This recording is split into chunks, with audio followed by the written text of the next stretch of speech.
Two ships full of people wearing badass space opera suits travel to an unexplored planet to identify the source of a mysterious signal. Upon arriving, crew members begin attacking one another until the heroic captain snaps them out of it. They bury their dead, explore the planet, including a long-dead spaceship full of corpses of giant aliens, and then they discover they're being infiltrated by parasite aliens who want to take over their entire civilization. The last human sabotages a thingy, forcing the aliens to reroute to a nearby and primitive planet, Earth. It's Loathsome Things, a horror movie podcast, and that was the entire plot to Mario Bava's Planet of the Vampires 1965, aka Terrore nello Spazio. I'm Josh, that's John. John, how are you? Oh, man. I think you might have zhuzhed it up a little bit. Oh, no, I couldn't possibly. I think you really spiced it up. Oh, I did the little waterfall of salt flakes, like, bouncing off of my elbow skin so that you really get, like, not just the sea salt, but also my skin salt in there. Yeah, there we go. El boyo. Dear Lord. I'm feeling okay. How about yourself? I'm doing well. John, I heard a rumor that you're done with, not school per se, but you're done with your CELTA? I am done with my CELTA, and I passed it, but I haven't received the final grade, but I passed it, so that's all that really matters. Did we talk about that last time, or did I just read your blog? No, you read my blog. Yes. So, yeah, they say they'll send you a provisional grade in a few days after the course ended, which of course has already been a few days. And then eventually they'll get the certificates from Cambridge University, and then they mail them out to us, because apparently people that work at Cambridge University are incapable of mailing things directly to people. Yeah, they're like, please give us one place to send mail, all of this, 2, 3 places to send mail. We can't deal with that. We're busy with tea. We're busy being very smart. This is no Oxford, if you know what I mean. Fucking tools. Oh, yeah. It's so nice to not have anything to do when I'm not at work. Yeah, I can imagine. That is especially, wait, was that last Saturday was your last class? Yeah. So this coming Saturday is your first Saturday that's just a Saturday? It is, and then the next day we are going to finalize, and then, packing and stuff, and then we basically have to leave for the airport at 2 in the morning on Sunday. Oh, so it's not like a nice, relaxing Saturday. Not at all. Okay. Well, I'll have to wait two more weeks and thousands of air miles before I can do that. Oh, man. And just think, you're not even really going very far, west or east. You're just, basically staying at the same little, probably no more than 1 hour's difference in time zone. Yeah, it's, they are smarter than us, and so they got rid of daylight savings. So they are currently 3 hours behind us. I mean, ahead of us right now.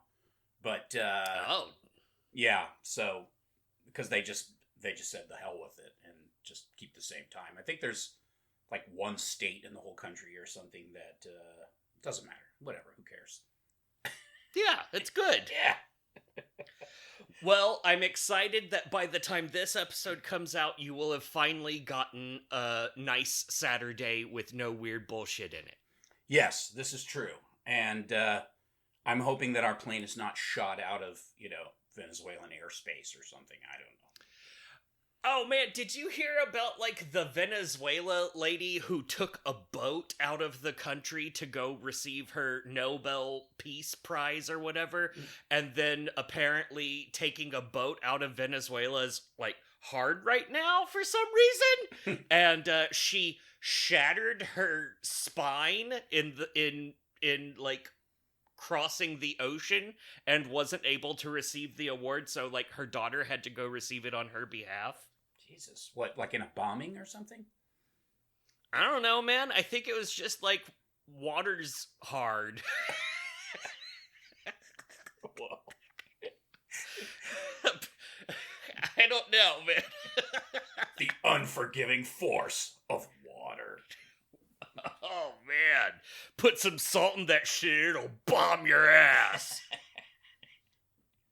So this interstellar business that you were referring to, this spacey space monster thing, what is it that we're talking about exactly? Oh, well, funny enough that you ask that question, Jonathan. As I mentioned, we're talking about Mario Bava's Planet of the Vampires from 1965, a film that came out before Star Trek was a thing. Yeah. And also a film that came out before Ridley Scott's Alien was a thing. Yeah, and clearly had no influence on either. None even a little. I really like the lore on that is that, like, all throughout their careers, Dan O'Bannon and Ridley Scott were like, no, I've never seen that movie. And then finally Dan O'Bannon got so frustrated with people asking about it, he was like, yes, fine, okay? You want to hear it? I'll say it. I stole the ideas from Planet of the Vampires. Everybody went, duh. Duh, is that why the ship is shaped the same way? There's a big alien? I know there's some weird moments where you're just like, wow, they blatantly ripped this off. Yeah. So, my hat's off to Mario Bava. I've never been like a huge Mario Bava fan, but like going through his like filmography, I'm like, oh yeah, that one's good. Oh yeah, that one's good too. Oh shit, am I a Mario Bava fan? But yeah, he directed Black Sunday, Black Sabbath, A Bay of Blood, and of course his final film was Shock, which got peddled here as Beyond the Door 2. He's a big special effects guy, big into cinematography, both as an art and as like the illusion. Like, this movie was literally like, this movie looks amazing. It's like gorgeous. It is fully stylized, it feels fully realized, it feels like it had a way higher budget than anything Star Trek ever had, and this movie was literally put together with smoke and mirrors because their budget was so minuscule that they didn't have props for the planet. They had like 2 props, and so to make them appear like more props, they put smoke. They had smoke machines blowing everywhere, and they put up mirrors to make it look like there were more rocks than there actually were. Like, what a fucking like outcome. Like, this movie's incredible. Yeah, and like the version that you can see now has been fully digitized and is like crystal clear. I mean, it looks like it was shot yesterday, and it's just all the bright colors and just the weird like psychedelic sets and stuff. I mean, it is visually amazing. Those crazy 80s synthwave cover bands costumes that they're wearing, and oh man, yeah, and like those. That was the first thing that blew me away. That was almost enough to get me to pick this movie. Was like you see, like, you watch movies like The Angry Red Planet and all of the great stuff out there that was like this before it came out, and it just, their costumes look like trash, and this one, it feels like it's straight off the cover of like an old analog magazine, or Isaac Asimov probably didn't have but like it's got that pulp space opera feel right from the jump. All of the sets look amazing. Like you said, those costumes are amazing. But this was 1965. I bet those costumes 100% sucked to wear. Oh, I'm sure they did. I can't even imagine. Yeah. It's just like 1 inch thick of pure rubber. They were just complete body rash. so painful. The stench. Oh, the stench. Oh, no. They're like, oh, look, the female actor, she's taking off her costume.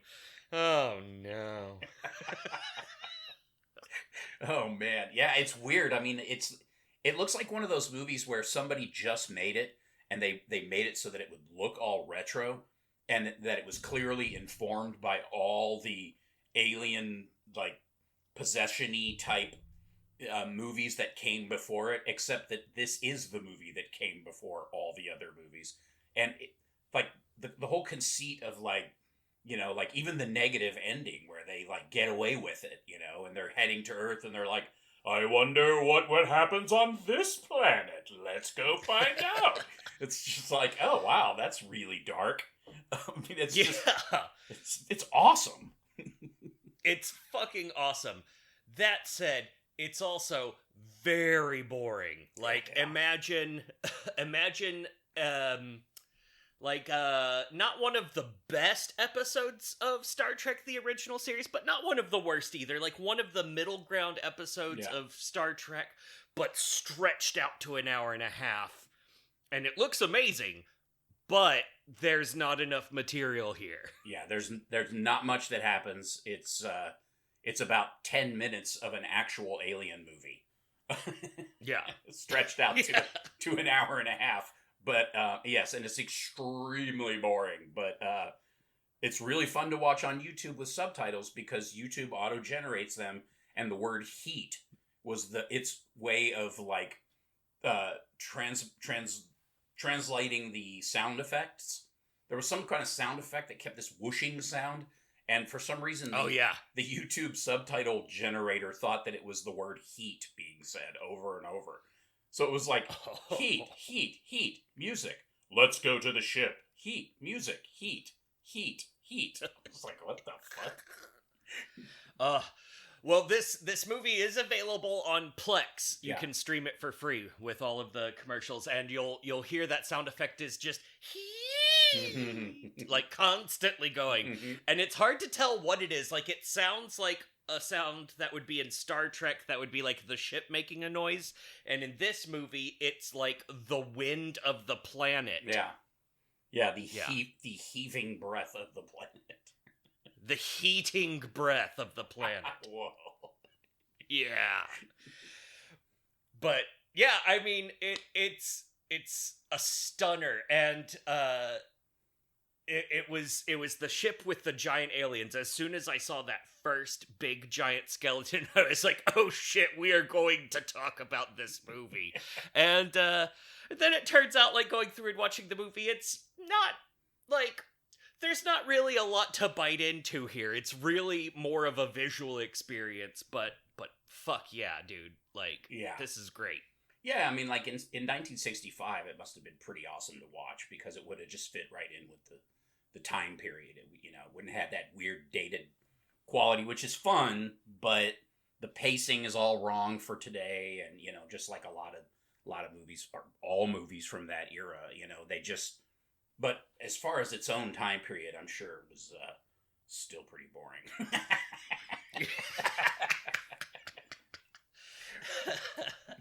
Oh, yeah. And I mean, like, it didn't need to be boring. Like, no. there was a lot of stuff there. You know, you've got multiple alien species that they're dealing with. They're dealing with like, all of these really cool concepts that just aren't then explored, you know? Like, they're like, oh, well, there's a giant species of ancient other people that died here a long time ago. Oh, well, that's neat. Yeah. Let's leave all their cool stuff back at the spot and just go about our day. Yeah, I mean, it's kind of like, okay, so are they... We have no idea what they are, but okay. Yeah, that's fine. They're just big aliens that have human-like bones with ridgy skulls, and they apparently are super into tuning forks and the like, haha, I shocked you gag gifts from, you know, Spencer's. It's tuning fork is so ridiculous.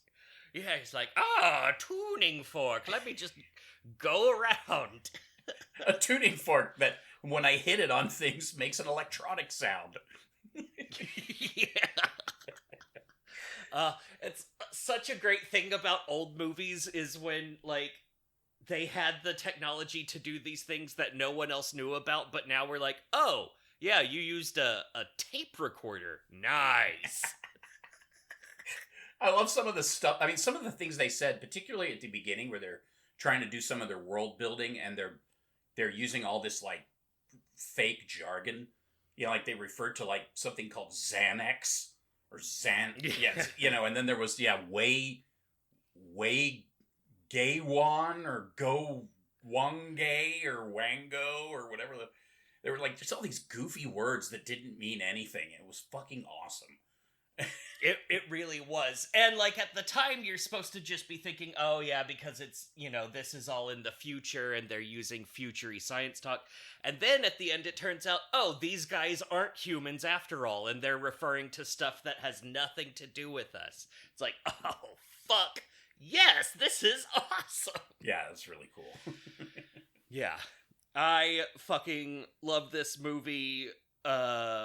It's great to watch once. It's not so great to watch a second time. Yeah. Like, one of the things that this movie is missing is, like, we have little hints of what Star Trek picked up on, where you've got, like, the heroic captain, you've got, like, the hair lady who leans over the little communications rig, but then it's just a bunch of people in the exact same uniform, and so it becomes really a game of who's that Italian.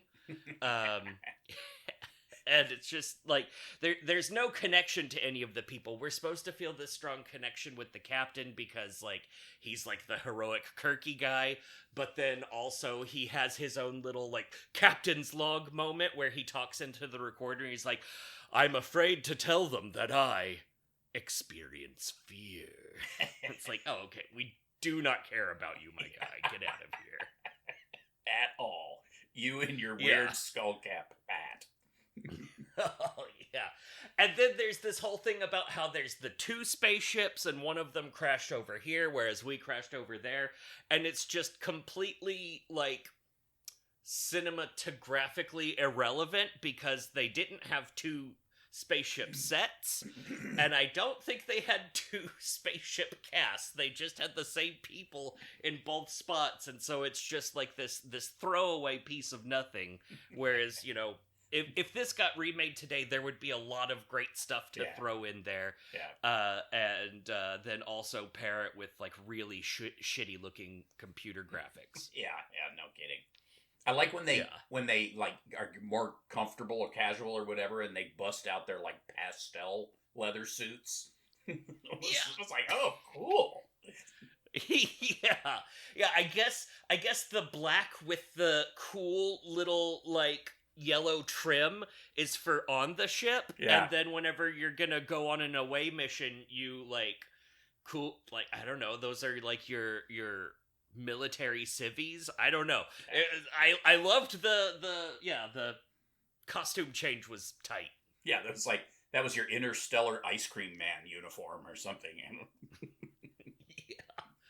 Ooh, and, like, while the costumes were top notch, the props for their ray guns were hot garbage. Like, that was the stupidest looking ray guns I've ever seen in my life.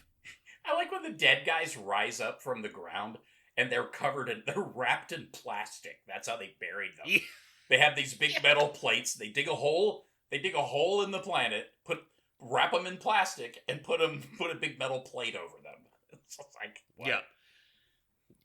Yeah. Their funerary rites are very similar to the preparation of TV dinners. I did like that. Oh, go ahead. But they had a Swanson's burial. Oh, there it is. Yeah. Marie Callender Funeral Home. Whoa. I like that, like, the scariest moment in the whole fucking movie is when they open that one grave and then, whoo, a ghost comes out, but it's just the empty plastic liner. I was like, oh, that looked really cool. but that's also very boring. Why is this happening? That was their idea of a jump scare. I guess so, yeah. I mean, it felt very Black Sunday. Like, it felt very Mario Bava of yore. It just was out of place right there. Right. Yeah. It's a very strange film. I had no idea. I mean, I've never really followed him that closely either, and so I didn't know anything about this movie when you mentioned it. And my initial impression when you selected it was that it was Japanese. Oh yeah. Then I started reading about it and was like, wait, Mario Bava? He made a sci-fi space opera vampire ghost thing movie? I had no fucking idea. Yeah. It's pretty tremendous. I had no idea either. This is one where I found it, my favorite way of finding things. I was just scrolling around through the horror section on Plex, and I was like, Planet of the Vampires, that sounds stupid. And then I was like, wait a minute, this is exactly the kind of thing that I would end up watching. So I turned it on, and it was just like, instantly, you're like, oh, this is something else entirely. This is great. The costumes and the, like, bridge of the spaceship are just, like, instantly, like, all the way back then pulp garbage, but amped up to 11, and, beautiful. Magnificent. Great job, Mario Bava, you dead old Italian. Correct. You legendary dead guy. Yeah. I hope your son is doing well. Oh, Chico Bava? Yeah, Chico Bava? Chico Baba Bava, you know. Yeah. Chico Baba. Oh. Oh my god. It's terrible. Of the line of Baba Bavas. Yeah, the Baba Bavas. Yeah. Phenomena. Good. Whoa. Very intelligent two men talking about a movie. Oh, yeah. Woo. So John, good. I gave this movie a 6/6. Yeah. It is a visual stunner. It has a great place in horror history. It like predates everything that's like it, including that one about like the space bats that turn into naked ladies who walk around. Mm-hmm. You know the one. Yeah. And yeah. And it's a pure joy to watch. But I can't give it that third 6 because of the aforementioned complete boringness. Yeah, I also gave it a 6/6, pretty much for the exact same reason. I mean, it's definitely worth watching, and it's really cool to realize like how much of an influence it had on such huge films and just sci-fi and horror in general. But yes, it is the longest 90 minutes since we watched Thy Neighbor. All those weeks Indeed. ago. 4 entire weeks ago. You may not remember 2 movies back. Oh, hence, back in December of 2025, year of our Lord. It seems like it was just the other day.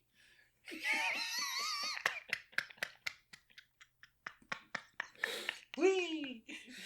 Oh, thank God.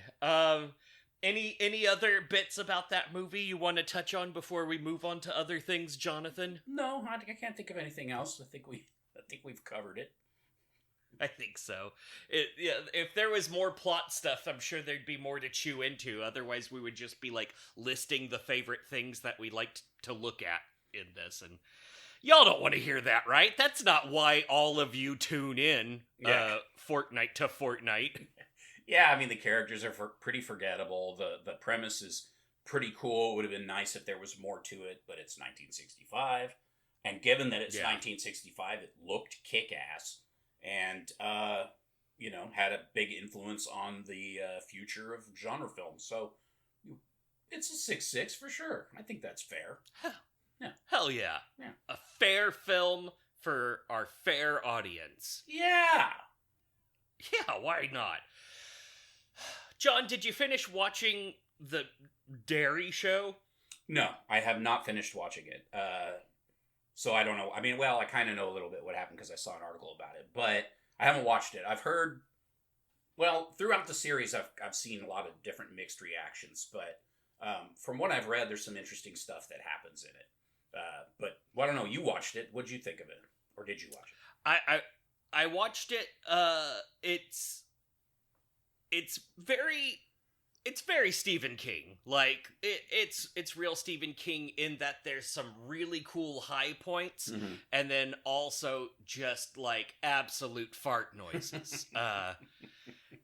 I was in the living room watching it, and my girlfriend / wife / whatever, I don't know, came through and like real quick just like looked at the screen, and at the moment that she looked at the screen, there were two black airmen, like Air Force soldiers on the screen talking to each other. She real quick like clocked the vibe of what they were talking about and like the way everything was, and she was like, so which one of them has magic powers? Whoa. To which I was happily able to say, actually, both of them. Turns out she's got Stephen King in her back pocket. Yeah. Wouldn't you know it, that guy has Shining, and that guy has, like, no fear? Shakespeare? I don't know. Yeah. It's fine. Which one of them has magic powers? Yeah. Whoa. Well, you know what? So on the nose. Very, very dairy. So very dairy. So, have you watched episode 7 yet? The one No. that everyone was shitting their loose about? Okay. No. I read a little bit about what happens, though, so I kind of... Sometimes I'll read spoilers because I don't give a shit, and so I read spoilers. So, I mean, I know what happens. Yeah. It's very much, like, like the Sinner. Or Sinners? Sinners. Sinner. The Sinner? Sinners. Sinners. It's like Sinners. Yeah. Yeah. It's exactly like Sinners. Yeah. It's just Sinners, but not as good. It's literally Sinners, but they just dub the voices different. Yeah.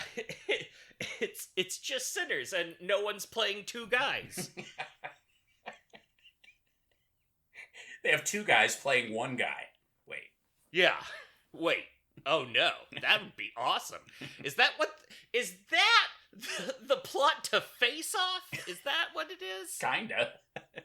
Okay. Nice. Then in like, I don't know, a month, we'll talk about what you thought of the end of Dairy. Yeah, that's true. Yeah. That was exciting because I didn't see it. What have you seen and or heard and or touched and or smelled? Well,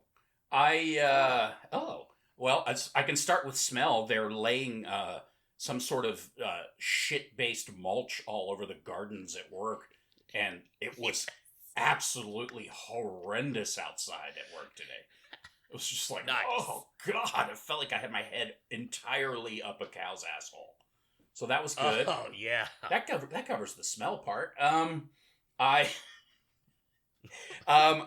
The only horror, well, and it wasn't even horror. It was the only movie that I saw worth mentioning was If I Had Legs, I'd Kick You, starring Rose Byrne and Conan O'Brien, and a brief appearance by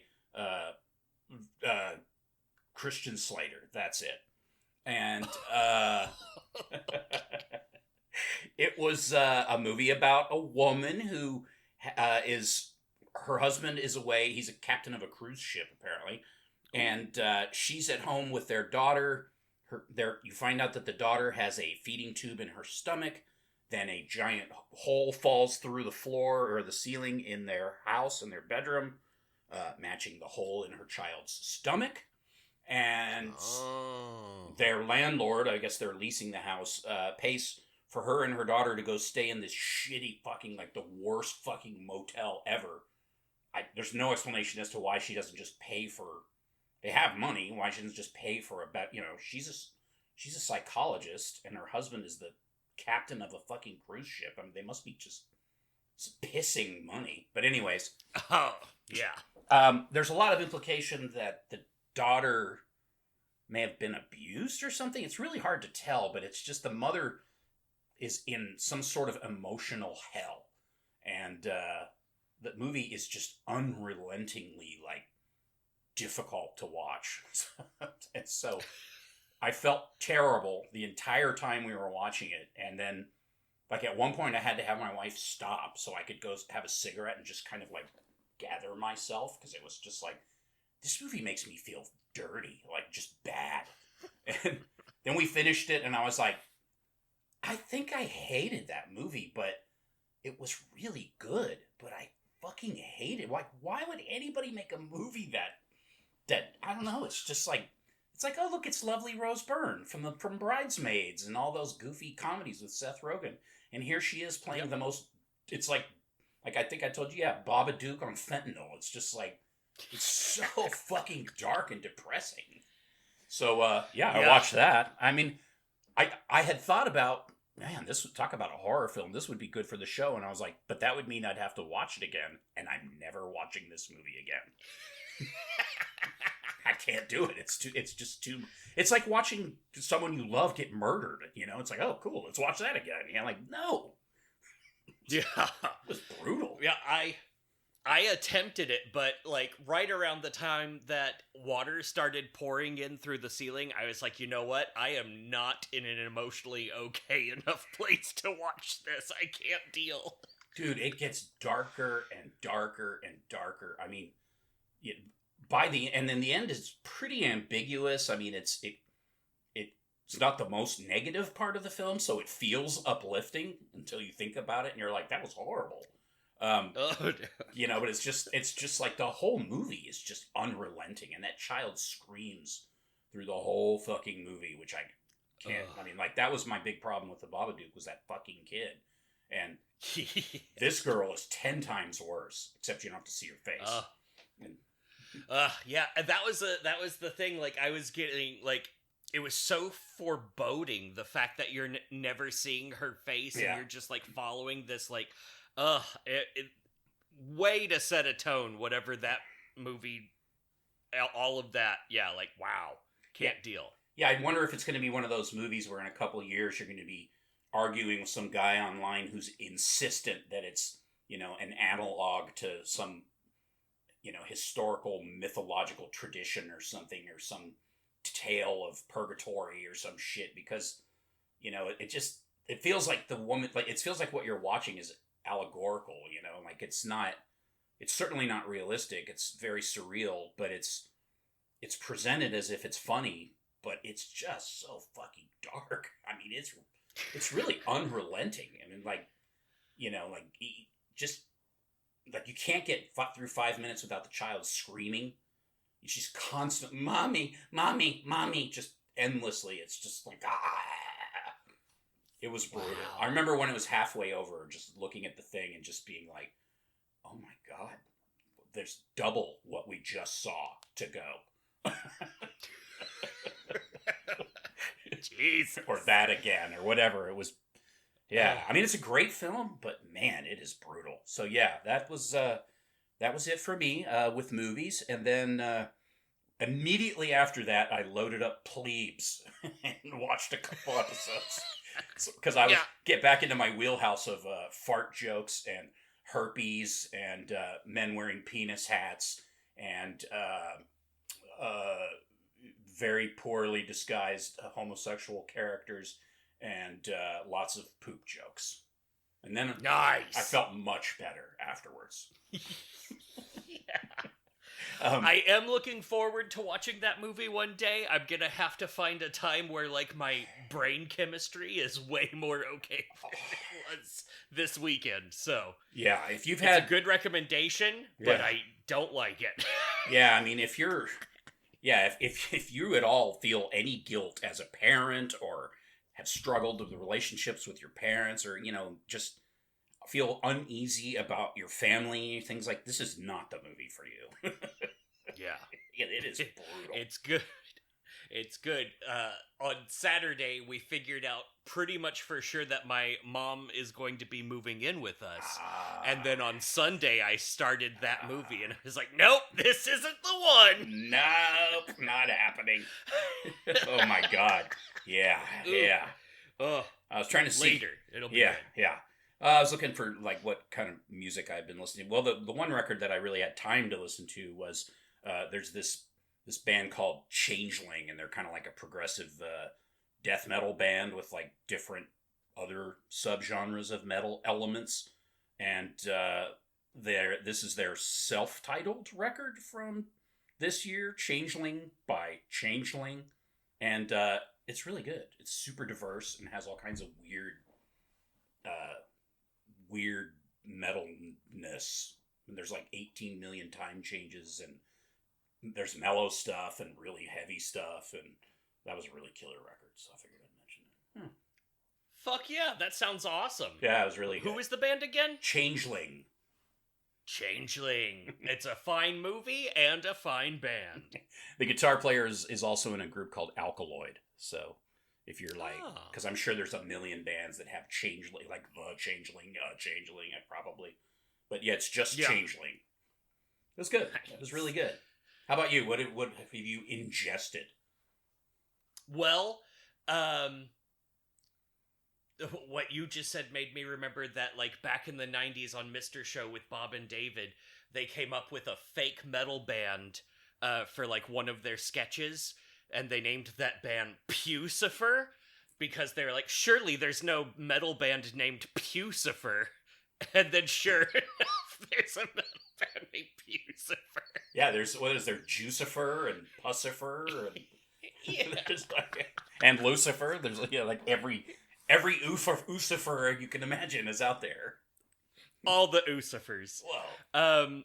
And then I listened to, I don't remember the name of the album, but honestly, all of their albums are killer, but I just got back into listening to Big Brave. It's their like post-metal band or something. I don't know what you would call it. They're like super maximalist. Everything is like just drenched in constant sound. It's fantastic. Heavy recommend on Big Brave. There's a pipe in between the two words, so it's not just all one word, but you'll find it. It's fine. I'll look it up. And then after we watched what was the one? Oh, Saint Bernard. I brought up the fact that Miss Roadkill was in one of the new Dexter shows. And then I pulled up on TV and I was like, you know what? I should watch one of these new Dexter shows. So I slammed my way through Dexter New Blood. It's the one where like it picks up where the old one left off, but plus 10 years, and it was fucking amazing. Really? Oh. Yeah. Wow. I loved Dexter for a while, and then it kind of got John Lithgow-y or something. Yeah. But wow, if it's good, I may have to pick it back up. Dokes was great in the early seasons. Oh man, yeah. That honestly, that pretty much killed that show for me. Was when Dokes, wasn't in it anymore. He's dead. That's not a spoiler anymore. Everyone knows Dokes is dead. Because, easily my favorite character on the whole fucking show. Oh, yeah. And, but yeah, this one is great because they've, like, learned since then, and a lot of things have happened in society. So in this show, in Dexter New Blood, not all of the women are complete idiots that only make the wrong decision every time. There are, like, everyone is just kind of a full-fledged character. Oh. And it's not that he tricks women because they're stupid. It's that he, like, it really drives home the fact that Dexter is actually the worst and a horrible human being, whereas in the original show, it was like, he's just so clever and he's able to fool all of these women. But in this one, it's like, oh, wow, what a piece of shit. This man is garbage. Yeah, and so you've got these great female characters, these great male characters, and it's honestly, it was probably my favorite season of Dexter so far. Holy shit. Okay. Yeah. And so they just have the one season then, or? Yeah, they have one season of Dexter New Blood, and then they young Sheldoned Dexter, and like came out with a show where it's following the exploits of child Dexter. That's not for me. No. But then they also just completed another new series of Dexter called Dexter Resurrection. Oh, that right. picks up where Dexter New Blood left off. Yeah. I remember that guy, Dexter New Blood. He was pretty cool. Remember him? Oh, man. Yeah. Yeah. Good old... Of the Hertfordshire New Bloods. That's the one. Yeah. Of the Baba Bavas. Oh, Dexter New Blood Bava. That should not be funny. Okay, so the Big Brave record, was it called Vital? Or Ardor? It's their newest one, the one that came out like earlier this year. Oh, it's from this year? Oh, okay. Maybe that's not the same band. Canadian experimental metal band from Montreal. Does that sound right? That's it. All ladies. And okay. And what's the thing in the way of Big and Brave? You said there was like a pipe. A pipe? A pipe. It's just above the enter button on a keyboard. Oh. It's instead of the backslash, it's the up and down slash. It's the penis. Okay. Yeah. Got it. Put a penis right in between Big and Brave. A big brave penis. Cool. Oh yeah. Okay, I'll find it. Excellent. Yeah, of course. One of the great things about YouTube Music is that they don't always put all of the projects from, like a certain band together. They have them listed under different places, which makes no fucking sense. So you kind of have to hunt it down, but I'll find it. Okay, cool. Hunt it down. Let me see. Yeah. Yeah, if you type in Big Brave into the Goog, it brings you right to them, but it doesn't list their thingies, of course. Big You know Brave the ones. album. Thingies. Yeah, thingies. Oh, is it called A Chaos of Flowers? That's the one. Okay. Was it from 2024 instead of this year? Yeah, it's 24. I mean, so it's from 2 years ago. See, because it's 2026 now. You see, we've moved on. But of course. But okay, got it. I'm a mature man. Nice. All right, and that's all I watched. John, Gareth Evans directed a film that came out in 2018 called Apostle. What do you have to say about that movie, and how would you rate it on our little sixes? I didn't rewatch it, but I do remember it fondly, fondling-y. And it had some serious, what was it, Dan Stevens business going on, and a lot of really good Dan Stevens business. Yes, Michael, what's his name? The Welsh actor, Fassbender. Michael Fassbender. No, the guy that did that series with David Tennant during COVID that was on Hulu, where they're like talking shit to each other over Skype. Yeah. Michael Caine. That's it. Anyways, that actor's in it. He's the bad guy. That movie is fucked up. I really like that movie. I give it a 666. How about yourself? Nice. I too give it a 666. The other than the old lady tree roots, the part that really stuck out in my memory because I also didn't watch this. The good thing about recording every 2 weeks is there's a little bit more time to watch movies. You mean instead of hypothetically every 3 days or 4 days or whatever? Yeah, exactly. The part where they strap the guy down to the table and everything is terrible, and there are those finger dudes in the background, that moment stuck out real good to me. Yes, there's some awesome stuff in that movie. That's my favorite part, probably. Fuck yeah. So that's 2666s from us. We'll go back and we'll edit that episode so that it reflects that, so that you can follow along at home, all of you very interested and record-keeping listeners out there. Well, we're working our way up the, whatever it was, some stupid pod service had best horror podcasts of 2025. We were number 48. Ooh, in the top 50, you say? Yeah, I don't know how they say they go off of ratings. It's like, yeah, we have 5 stars, but we also have 5 ratings, 4 of which I think are people that we know. So yeah, one of which was me. Yeah, there you go. So yeah, not a great metric. Yeah. I mean, like the one below us, the one right below us had like 4.85, and it had like hundreds of ratings. So I'm like, how did we get placed above them based on metrics? I mean, no one listens to our show, and but okay, that's fine. Man, those guys must be some losers. Join Dingle and Berries as they fart in a microphone for an hour and a half. And they have so many ratings.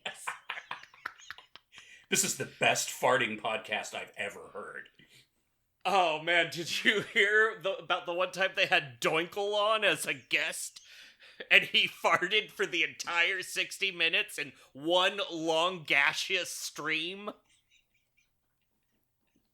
What was his name? Doinkle? Doinkle? That was a good episode, though, to be fair. Yeah. Speaking of good episodes, in 2 weeks from now, when you listen to us just as soon as the next episode airs, we will be re-reviewing Blair Erickson's Banshee chapter. Oh, that was a recommendation from one of our fan. Yeah, one of our fan. And I remember liking it okay, but not very much else. Yeah, it had What's-His-Nuts from Silence of the Lambs in it, and he was playing some sort of Hunter Thompson-esque character. It's a weird movie, but it was fun to talk about. Yeah, isn't that the one where they are playing the footage of Bill Clinton apologizing for the Tuskegee Airmen? I think so. But they use it out of context. Yes. Great choice. Yeah. Way to be culturally sensitive. Oh man, that's not appropriation in any way. Isn't that those guys they gave syphilis and didn't tell them? Let's use that for our little horror movie. Yeah. That's the clip where he's apologizing for killing, maiming, and driving insane a bunch of brave and already displaced by society's black soldiers. What if we cut out the part about it being about black soldiers and made it be about this cool thing that I want to do? This weird radio signal thing that creates a monster that lives in an a giant pressure tank in a radio station or something. I don't know what the fuck is going on. That's right. It's the one with the numbers station. Yes. Yeah. I think I'm going to actually have to rewatch that one. I think it's going to be good. It's kind of awesome. It's definitely unique. It's definitely got its own thing going on.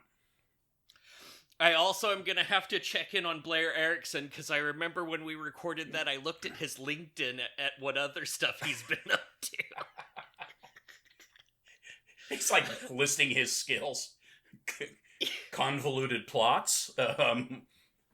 Beings in pressure tanks. Yeah. Empty housing developments in the desert. That's right. Yeah. Spiking people's beverages with LSD? Oh, yeah, that's right. They some of this movie is coming back. Yeah. It's got some good stuff in it. It's got its own charm. John, around the same time that we'll be re-reviewing Blair Erickson's Banshee chapter from 2013, we will also be full-blown, high-tech, deep-throat reviewing another film for much longer. Yeah. Yeah. Which one would that be? What film what are we gonna do? I watched this movie earlier, late last year, and Yeah. and it blew me away, and I kept meaning to pick it at some point, and for some reason I like to put things off on this show so that when I do actually pick something I've been wanting to pick, it's super exciting. So, sorry. So, I decided to go with 2016's A Dark Song by Liam Gavin. Ooh. That's the one starring John Travolta as a washed-up author, and you get to see one of Scarlett Johansson's boobs in it, right? That's the one. Wait. That's the one. Sorry. I believe that's A Love Song for Bobby Long. Oh, that's it. Now, speaking of John Travolta, what I should have gone with, but I've already made my pick, is The Fanatic, made by one Fred Durst, starring John Travolta as a autistic stalker who stalks a Hollywood star, and it's a thriller made by Fred Durst, and apparently it's one of the worst films ever made and just got added to Netflix. Should I call it on Audible and just go ahead and do that one instead? I mean, now that I'm thinking about it. It's up to you. It's up to you. But I have a very important question. Yeah. Now, is that the Limp Bizkit Durst? Oh, that's a good question. And the answer is yes. Okay, so it's not the Louisiana, serial killer Durst. No, it is not that guy who used to shop at our bookstore. Not that Durst. And yes, I'm serious. Robert Durst. Yeah. Robert Durst. Yeah, Billy Bob Durston. I remember someone came in and they were like, "Hey, John, did you ever see that documentary about Robert Durst?" And I'm like, "Oh, that crazy millionaire who dismembered his landlord and threw him in Galveston Bay? Yes, I watched it." And they're like, "Oh, cool. He just left. He was in the store." I was like, why didn't you come get me? You only come get me when the giant homeless man is shitting in a trash can?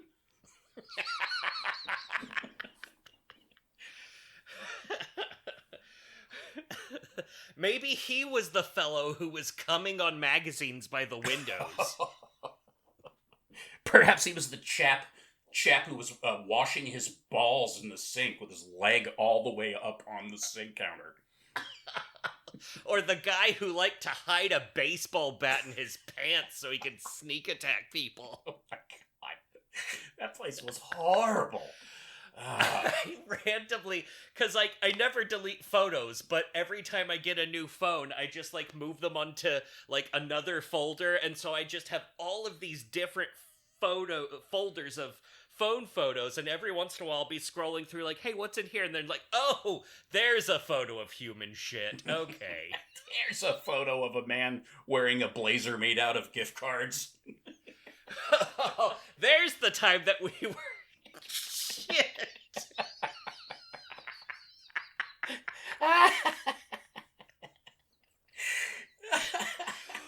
Oh, I forgot about his Christmas armor.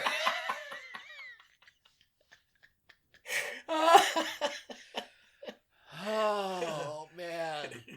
Yeah, that's a real person.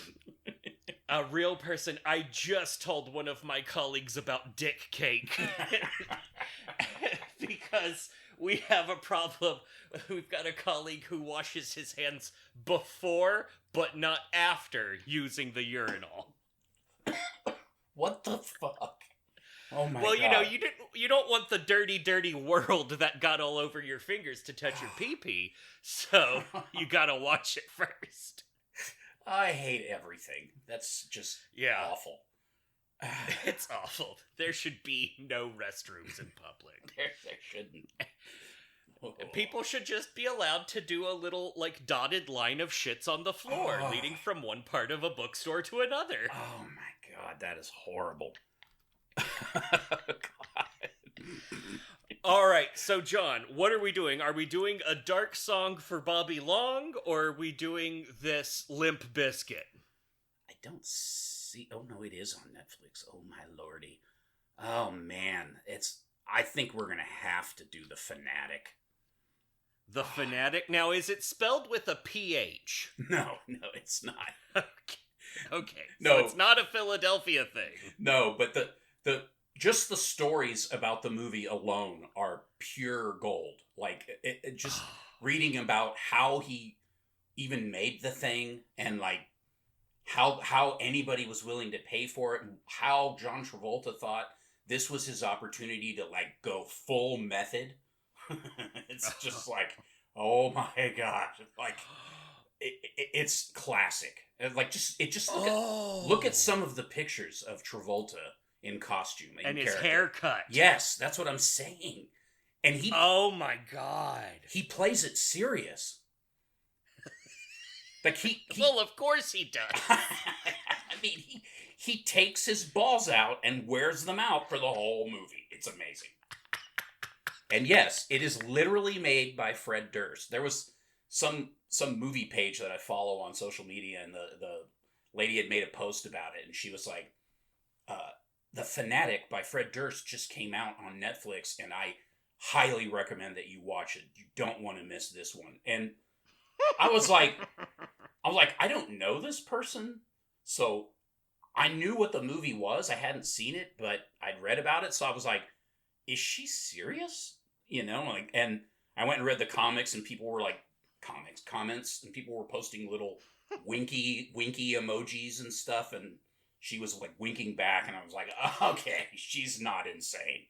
This is the movie. So whoever that lady is, thank you for picking our next movie. Nice. Yeah. Hey, that's perfect. That means that we got a recommendation for Banshee Chapter, and then a recommendation for the movie we'll be watching at the same time as it. Oh my god. It's gonna be brilliant. Wow. I'll put Dark Song back in my pocket, and don't let anybody hawk it. Whoa. Nice. Wow, I was very confused because he has like 50 director credits, but it turns out they're almost all music videos. Oh yeah. For example, he directed the Korn music video Deuce, and of course he did. Yeah. Also, he directed, from what I can tell, all of Puddle of Mud's music videos, as well as Stained. Oh boy.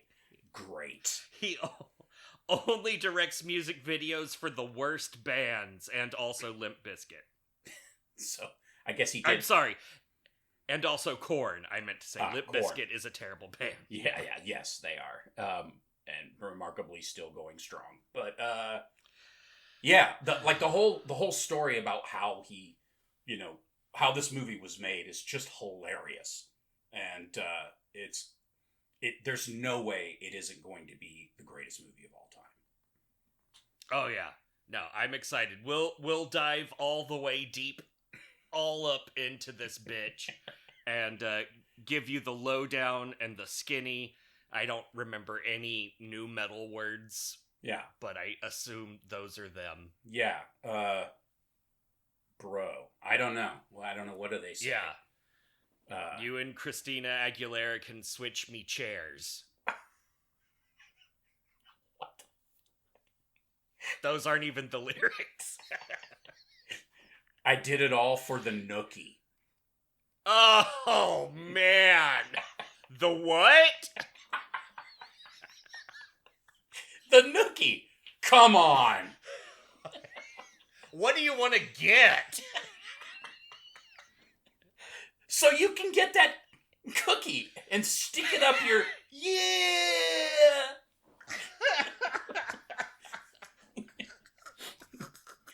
Ah, yes. Oh, what a great man. And then he he did like he did a cover song for that Halle Berry movie Gothica. Yes. And it was all over the radio and it was complete ass. It was a Who cover. No one knows what it's like to be the bad man or sad man or whatever. Behind Blue Eyes. Yeah, that's it. So unnecessary. Oh, if the Fanatic isn't going to be enough Fred Durst for you, and you need more Frederick Remington Durst or whatever his name is, you need to go out there and find the Fred Durst audition video that he sent to recording studios before he got famous, trying to sell himself as a rapper. It is pure gold.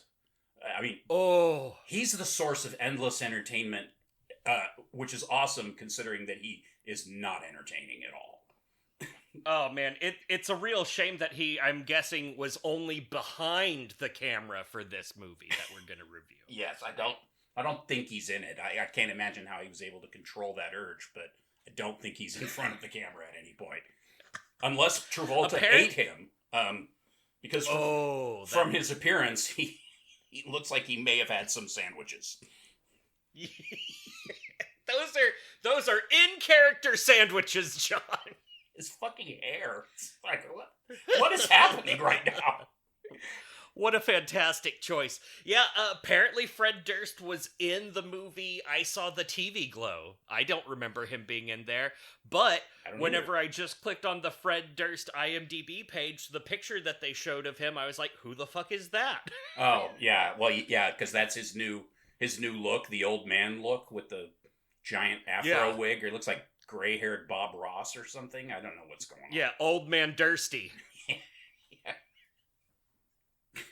Freebird Roderick Durst.